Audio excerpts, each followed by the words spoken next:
How many times have you watched a NASCAR race and you've been so furious at your driver being dumped, wrecked, or put in the wall while another driver tries to pass him? Well, in this video, we're going to be showing off some of NASCAR's worst passes in history. Sometimes your driver may be wrecked for the win or be the wrecker. It's going to be a big push coming on the top lane. Both of them. Moving to the same both lanes.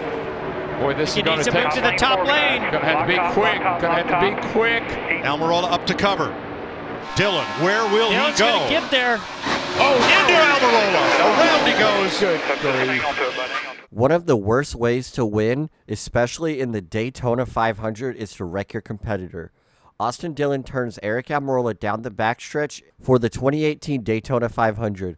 Austin Dillon would go on to win the race after doing this to Almirola.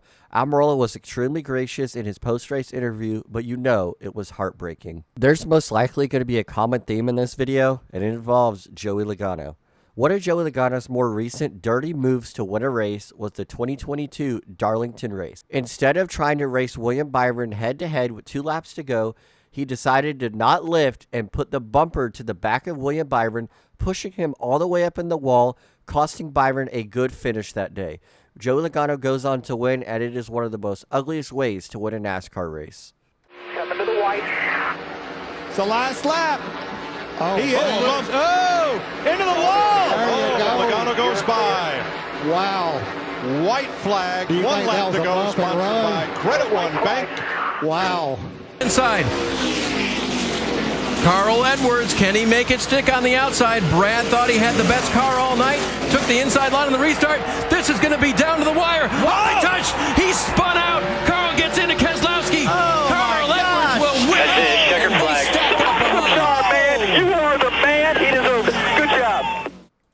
At least if you're going to try to wreck your opponent to win a race, at least make it look like an accident.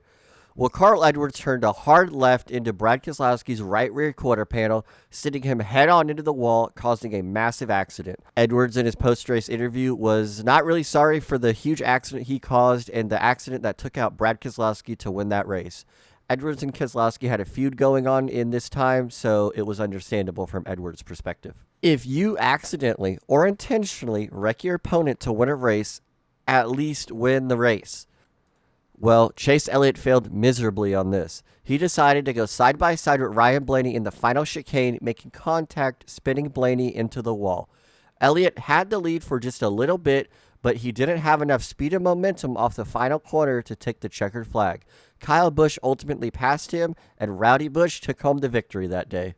He's sideways, but he lurches out front. The white flag one more time around. Jones gets tagged by the 54. Hold on. Ty Gibbs out front. Jones around. Caution comes out. I definitely didn't want to wreck him, but I wanted to get him out of the groove. I felt like we lost earlier the spring race just in the same way, but I'm just pumped to get this win, and it's so awesome, especially a track I feel like I've been coming to forever. I ran late models here, and it's just been, it's super cool to win here. I would say in the history of the NASCAR Xfinity Series, this one move is the biggest frowned upon moment in its history. Ty Gibbs, who was already locked into the championship 4, wrecked his teammate who needed to win to lock in a spot in the final 4.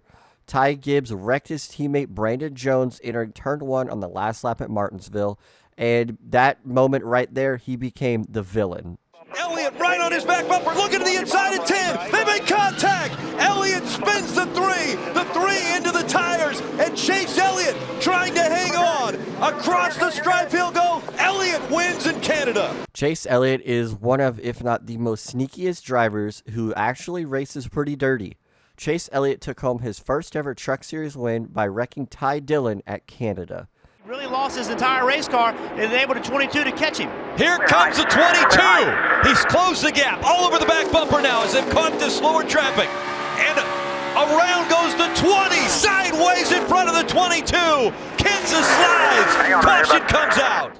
When fighting for a championship, you want to race hard but respectfully. Joey Logano raced everything but respectful towards his competitors in the 2015 season.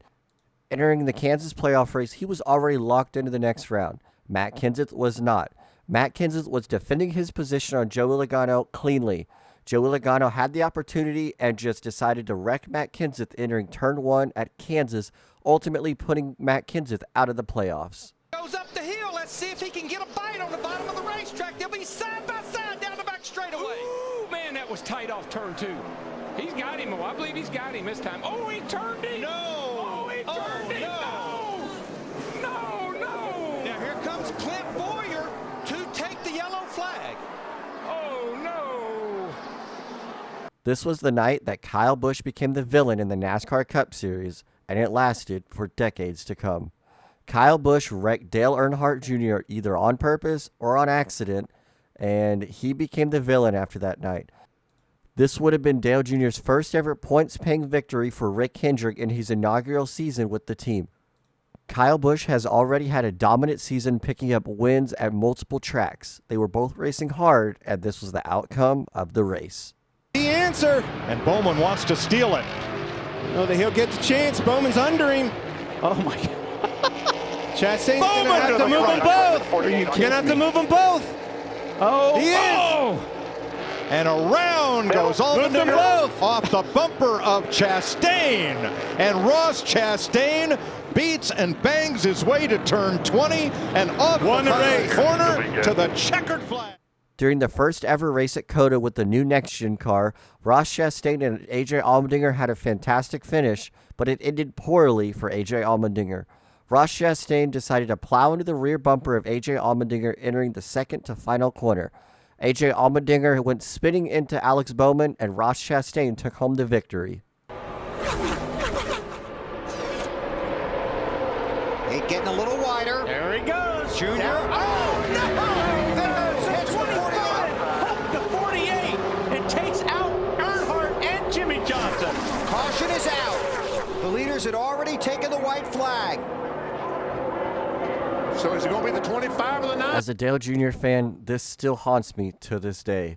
Jimmy Johnson and Dale Jr. were both wrecked by Brian Vickers either on purpose or on accident. Brian Vickers tried to follow Jimmy Johnson down below Dale Jr. and hook Jimmy Johnson into Dale Jr. He ended up winning that day, but he was also leaving Team Rick Hendrick after that season. So did he intentionally crash Jimmy Johnson knowing he has no repercussions of it? That is something we will never know, but regardless, Brian Vickers won his first ever victory that day. Diving, trying to block. Down the backstretch again. Less than 3 to go. The bumper to the back of the 24. Elliott goes around. Hamlin takes the lead and the caution comes out. 24 up into the wall. Remember how aggressive these drivers have been up to this point, and now the aggression even more because there's a spot in the championship for a playoff drive. Denny Hamlin gets it in the bumper at the back of the 24 is one of the most famous quotes by Rick Allen. Denny Hamlin wrecks Chase Elliott basically out of championship contention that day. Elliott was also competing for his first ever victory in the NASCAR Cup Series, and Hamlin took that away in an instant.